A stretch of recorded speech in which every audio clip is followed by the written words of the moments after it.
Hi, how are you? I'm here with Paul Carmody, and Paul has established a website putting together projects of some of the best sermons he's ever heard. And what we want to do today is learn a little bit about Paul. And Paul, meet the world.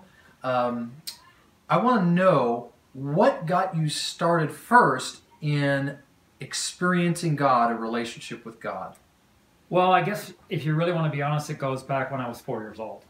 When I was 4 years old, I recall my dad and I going out at night, going to the car, and I looked up into the sky and I saw these stars.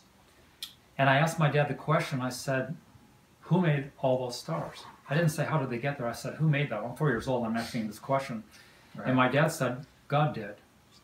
And I never doubted that there was a creator from that point on, my whole life. Even though I had not totally understood who he was, or how to get to him, how to understand him. From the stars? Right from the stars. The stars alone told me there had to be a creator and spoke of intelligent design. I think I knew right away it wasn't a random accident. So it wasn't based on, high intelligence or anything, because I'm just 4 years old.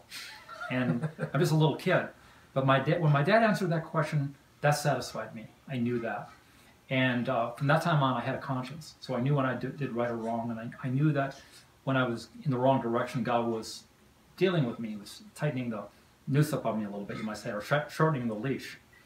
And then I really came to know God in regeneration when I was 20 years old. I was on the island of Guam. It was 1969. So are you a military man? Yeah, I was stationed in Guam. I'm a Vietnam veteran. I was over in Vietnam in 68 and 69. But in the Air Force, I was stationed in Guam. And I remember it was October of 1969. An evangelist came through, and he was an evangelist Bible teacher. And he got my attention because he was teaching on the parable of the sower and the seed, which is the parable that Jesus said, if you don't understand this parable, you will never understand the rest of them. So this was definitely a divine setup by God. Because if you don't understand the parable of the sower and the seed, if you don't have the seed in you, you can't be regenerated to understand the rest of the stories.